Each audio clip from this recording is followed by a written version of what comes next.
Presenting the classics of Sam P. Chaladurai. Sam P. Chaladurai அவர்களின் போதனை களஞ்சியத்திலிருந்து.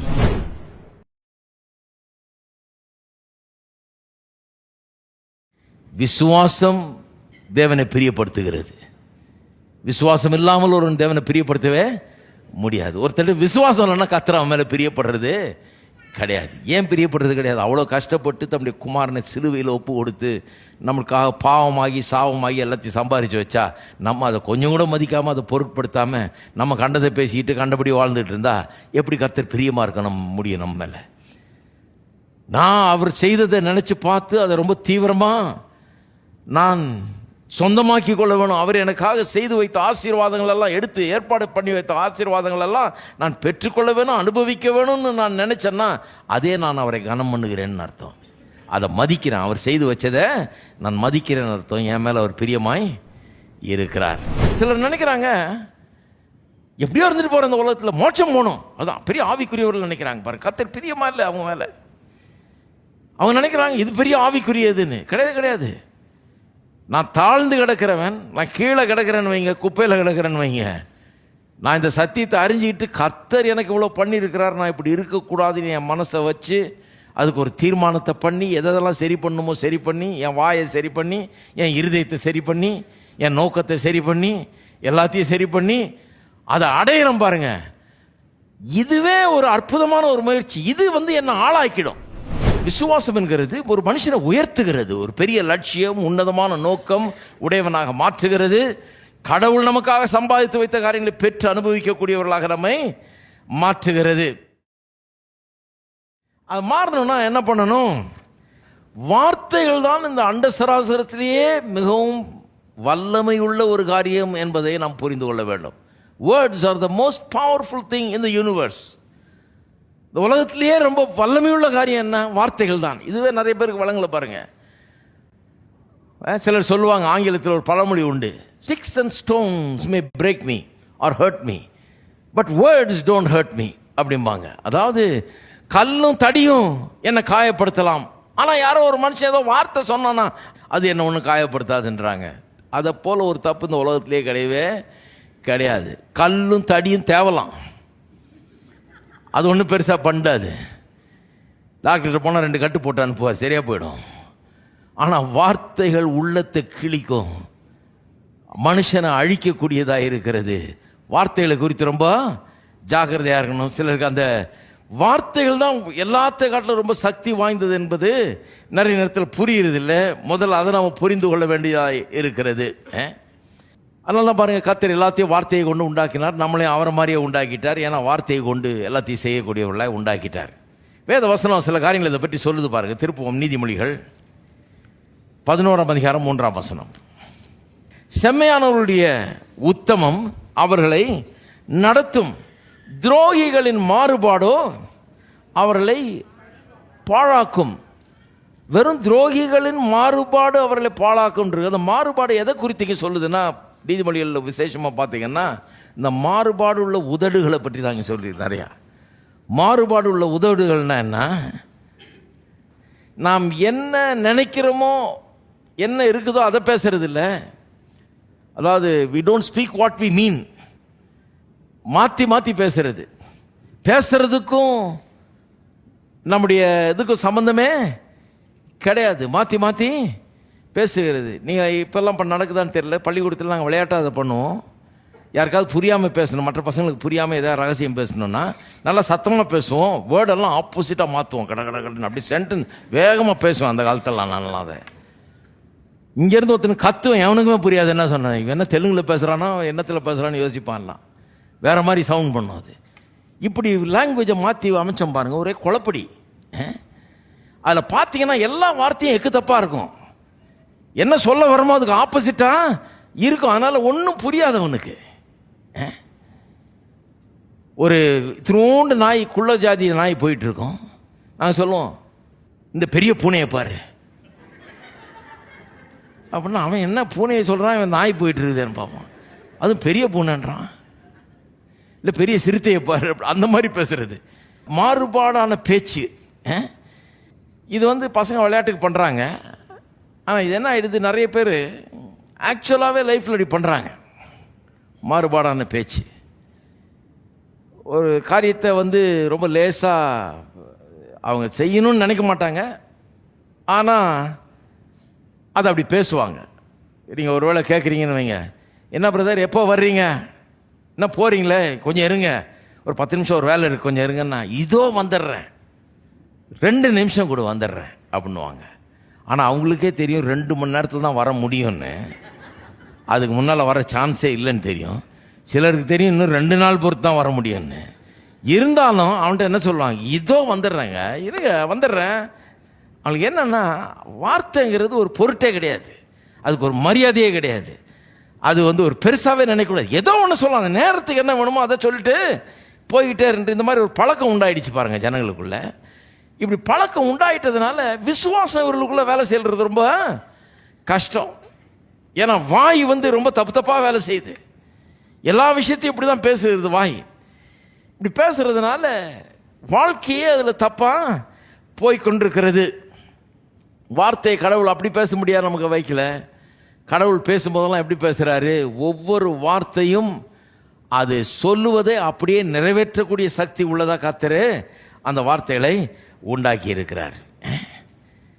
நம்முடைய வாயினால கர்த்தருடைய வார்த்தையை எடுத்து நாம் பேசும்போது, கர்த்தருடைய வார்த்தையை நம்ம ரிசீவ் பண்ணி அதை நாம் ஏற்றுக்கொண்டு அதை நம்முடைய வாயினால நம்ம வாயினால சொல்லும்போது என்ன பண்ணுறோம், தேவனுடைய வல்லமையே நாம் கட்டவிழ்க்கிறோம். We are releasing the very power of God. தேவனுடைய எபிலிட்டியை, அவருடைய ஆற்றலை, அவருடைய வல்லமையை அந்த வார்த்தையின் மூலமாக நாம் கட்டவிழ்க்கிறோம். சுகவீனத்தின் மத்தியில் சுகத்தின் வார்த்தைகளை எடுத்து, அவருடைய வார்த்தையை எடுத்து நாம் நம்ம வாயில வச்சு பேசும்போது என்ன பண்றோம், சுகமாக்கும் சக்தியை அந்த இடத்துல கட்டவிழ்க்கிறோம். அதனால தான் பவுல் அப்போஸ்தலன் இப்படிப்பட்ட வார்த்தையெல்லாம் சொல்றாரு பாருங்க, என்னை பலப்படுத்துகிற கிறிஸ்துவினால் எல்லாவற்றையும் செய்ய எனக்கு பலன் உண்டுன்றாரு. சிலர் கேட்டால் சொல்லுவாங்க, ரொம்ப கொழுப்படுத்தவர் போல இருக்கு, என்ன அப்படிலாம் சொல்றாரு, இப்படியா சொல்றது, தற்பெருமையாக பேசுறாரு, என்னால் எல்லாம் செய்ய முடியுன்றாரு. என்ன சொல்றாருன்னு கவனிங்க, என்னை பலப்படுத்துகிற கிறிஸ்துவினால் எனக்கு எல்லாவற்றையும் செய்ய பலன் உண்டுன்றாரு. ஏன் அப்படி சொல்றாரு? ஏன் அப்படி சொல்றாருன்னா, கர்த்தருடைய வார்த்தையை எடுத்து, அவருடைய வார்த்தையை எடுத்து, அவர் சொல்றதை எடுத்து என் வாயில வச்சு எனக்கு அதை அப்ளை பண்ணி என்னுடைய ஆங்கிளில் நான் அதை பேசும்போது அவருடைய எபிலிட்டியை, வல்லமையே நான் என்ன பண்ணுகிறேன், என்னுடைய வாழ்க்கையில் கட்டவிழ்கிறேன். எந்த மாதிரி வல்லமை? அந்த வல்லமை தான் உலகங்களை உண்டாக்கினது. உலகத்தை சிருஷ்டித்த அந்த சிருஷ்டிப்பின் வல்லமையை என் வாயிலிருந்து நான் கட்டவிழ்த்து விடுகிறேன். அதனால தான் யோசுவாவுக்கு கர்த்தர் சொல்லி கொடுத்தார். யோசுவா 1:8 படிச்சிருக்கோம் இல்லையா? என்ன சொல்றாரு, இந்த புஸ்தகம் உன் வாயை விட்டு பிரியாது இருப்பதாக. இந்த புஸ்தகம் வாயை விட்டு பிரியாது இருப்பதாக புஸ்தகத்தை எடுத்து கடிச்சிக்கிட்டு இருக்க சொல்றாரா, இல்லை வாயில் ஊற்றி வச்சுக்கிட்டே இருக்க சொன்னார்? என்ன புஸ்தகம் வாயை விட்டு பிரியாது இருப்பதானே எந்த புஸ்தகம் சொல்றாரு? வேத புஸ்தகம் சொல்றாரு. என்ன எப்படி பண்ணணும், அதை வாயை விட்டு பிரியாது இருப்பதாகனா என்ன அர்த்தம்? எப்போ பார்த்தாலும் காலையிலேருந்து ஒரு சங்கீதமாக வரிசையாக சொல்லிட்டே இருக்கணும் அப்படியா சொல்கிறாரு? கிடையாது. சிலர் அதெல்லாம் செய்வாங்க, மந்திரம் ஓதுற மாதிரி கட கட கடன்னு காலையிலேருந்து ஏதாவது சொல்லிட்டே இருப்பாங்க, வாய்ப்பாடு சொல்கிற மாதிரி சொல்லிகிட்டே இருப்பாங்க. அப்படி சொல்லலை. எதை சொல்கிறாரு தெரியுமா? நீ வாயை திறந்து பேசும்போதெல்லாம் கொஞ்சம் யோசி, இது கர்த்தருடைய வார்த்தையின்படி இருக்கிறதா, வார்த்தையின்படி நான் சொல்கிறது நியாயமா, கரெக்டா, இது கர்த்தருடைய வார்த்தைக்கு ஏற்ற வார்த்தையா நான் சொல்கிறது. நீங்கள் எந்திரிச்சு என்னால் முடியாது, நான் ரொம்ப ஏழை, எனக்கு இதெல்லாம் ஆகாது, நம்மளால் இதெல்லாம் முடியாது, என்கிட்ட ஒன்றும் இல்லை அப்படின்னு பேசுனீங்கன்னா அது வேதத்தின்படி அல்ல.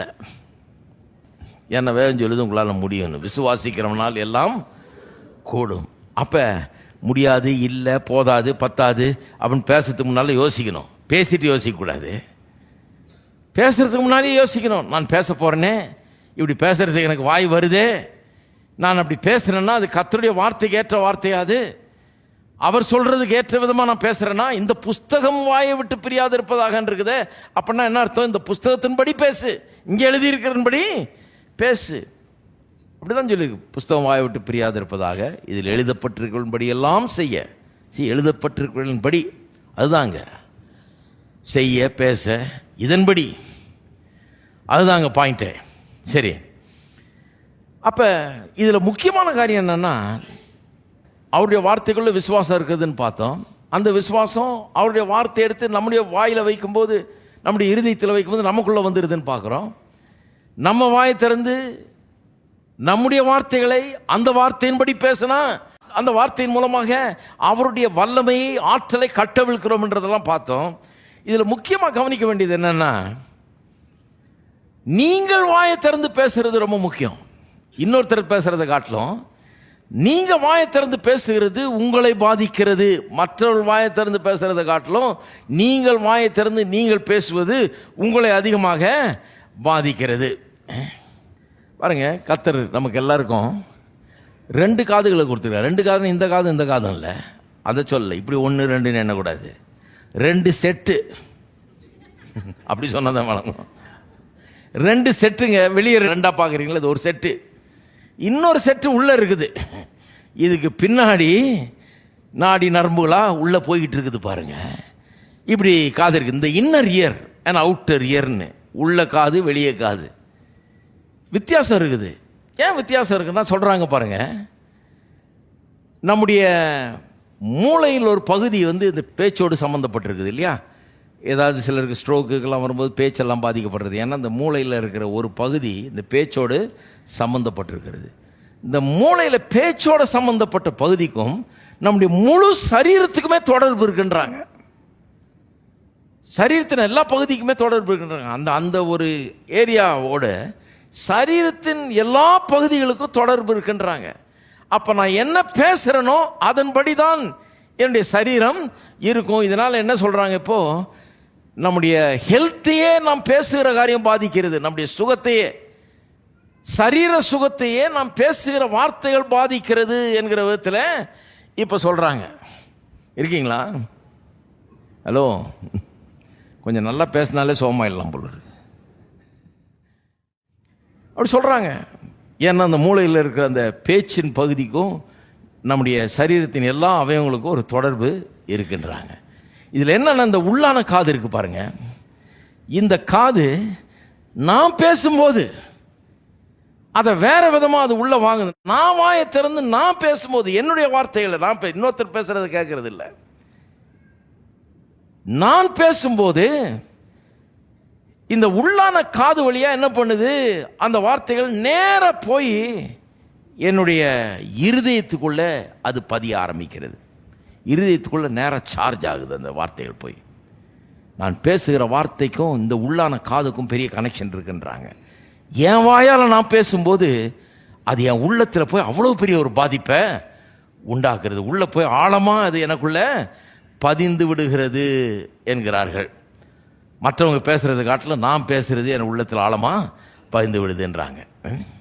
அப்போ பாருங்க, அதனால தான் நான் வாயை திறந்து பேசுறது எவ்வளோன்றது ரொம்ப முக்கியம்.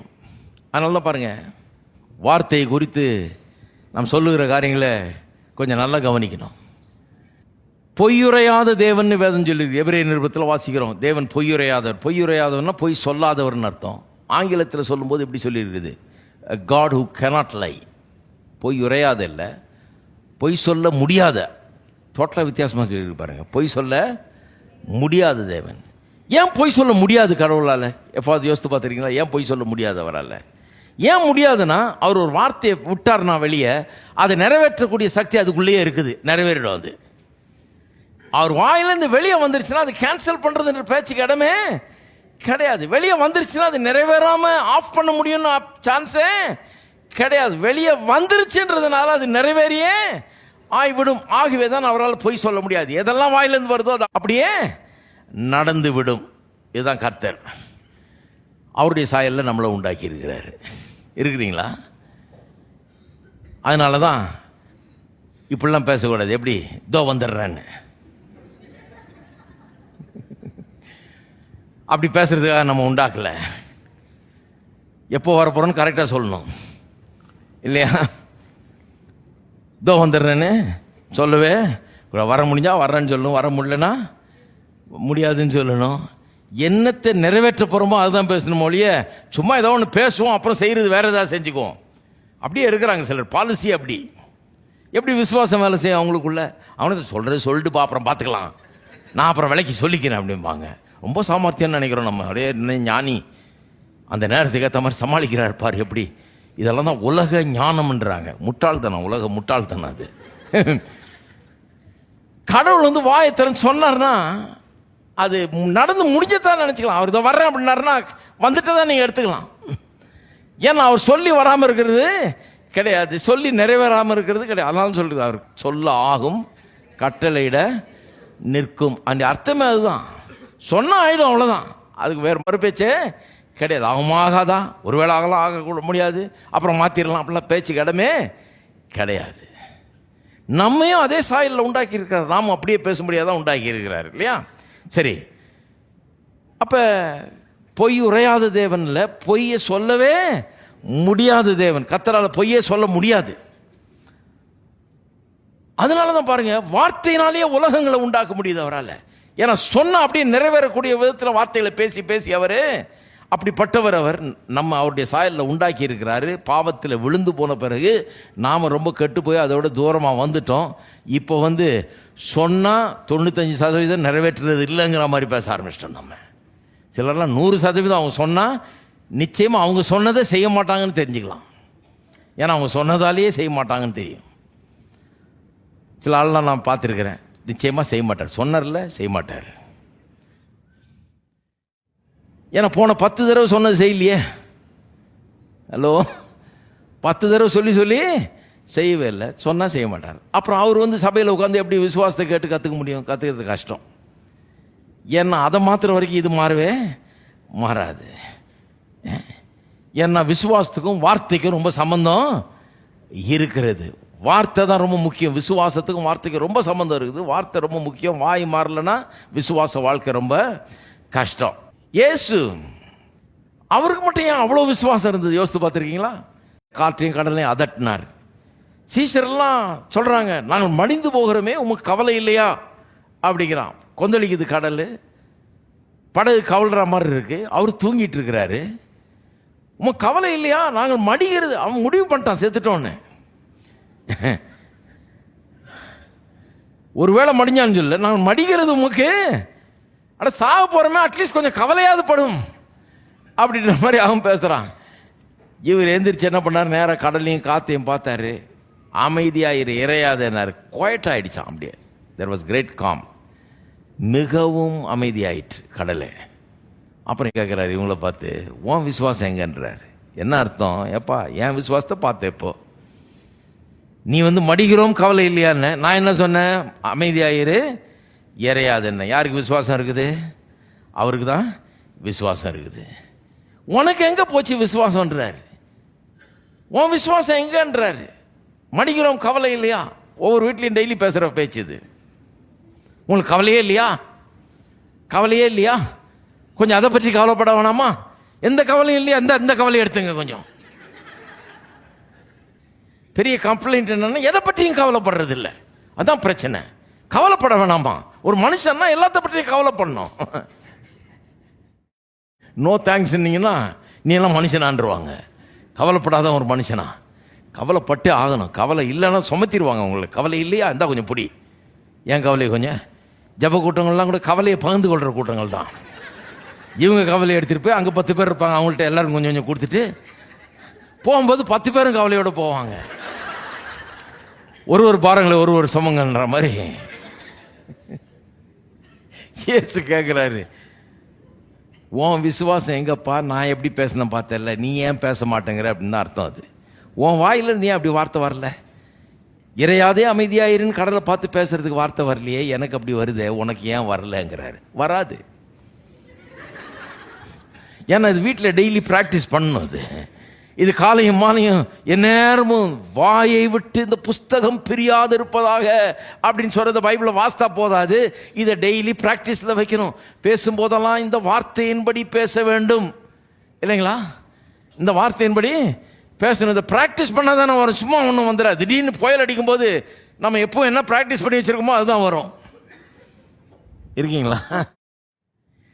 டெய்லி ஒரு மாதிரி ப்ராக்டிஸ் பண்ணிட்டு டகார்னு ஸ்டேஜில் ஏறணுன்னு வேறு மாதிரி வராது. என்ன ப்ராக்டிஸ் பண்ணி வச்சுருக்கோமோ அதுதான் வரும். ஆபத்து நேரத்தில் பாருங்கள், என்ன இருக்குதுன்னு உள்ளே தெரிஞ்சிடும் கரெக்டாக. என்ன இருக்குதோ அதுதான் வரும். டெய்லி என்ன ப்ராக்டிஸ் பண்ணமோ அதுதான் வரும், இல்லைங்களா? உன் விசுவாசம் எங்கன்னு கேட்குறாரு. இவருக்கு மட்டும் எப்படி அவ்வளோ பெரிய விசுவாசம் இருக்குதுன்ற நிறைய பேருக்கு கேள்வி. சில சொல்கிறாங்க, இல்லையா அவர் தெய்வம், அவரும் தேவகுமாரன், அவர் அற்புதமானவர், அவருக்குள்ள அவ்வளோ பெரிய இல்லைங்க, அப்படி இல்லை. தேவகுமாரன் தான், ஆனால் மனுஷனாக அந்த உலகத்தில் வாழ்ந்தார் அவர்.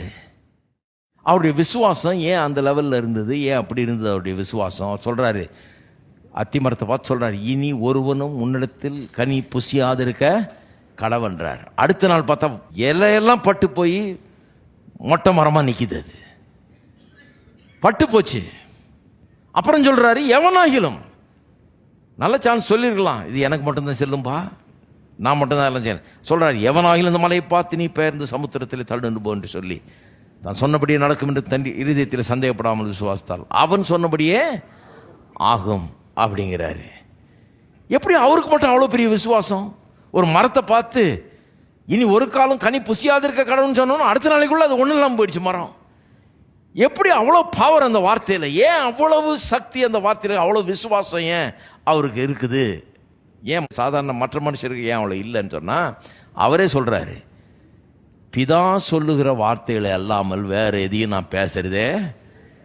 ஹலோ, அவரே சொல்லிட்டாரு, என் வாயிலேருந்து வேற வார்த்தை வரவே தோ வர்றேன் அப்படி பேச்செல்லாம் கிடையாது அவர்கிட்ட. நாளைக்கு நிச்சயமாக பார்க்குறேன் உன்னை சொல்ல மாட்டார். பார்க்குறேன்னா பார்ப்பாருன்னு அர்த்தம் கண்டிப்பாக, இல்லையா? அப்படிலாம் சொல்கிறது கிடையாது. பிதா சொல்லுகிறத மட்டும் இப்போ சொல்கிறாராம் அவர். வார்த்தை செயல் எல்லாமே அவர் செய்கிறத மட்டும் செய்கிறாரு, அவர் சொல்கிறத மட்டும் சொல்கிறாரு. நான் சொல்கிறேன், இங்கே சொல்லப்பட்டிருக்கிறதன் படி மட்டும் பேச, அதில் மட்டும் கவனமாக இருந்தால், இதெல்லாம் ஒரு ஒரு வார்த்தையும் கவனிக்கணும் பாருங்க. இந்த புஸ்தகம் உன் வாயை விட்டு பிரியாதிருப்பதாக, அதன்படி செய்ய கவனமாக இருப்பாயாக. இதில் கவனத்தை செலுத்தினா அப்புறம் சொல்கிறாரு, நீ உன் வழியை வாய்க்க பண்ணுவாய். You will make your way prosperous.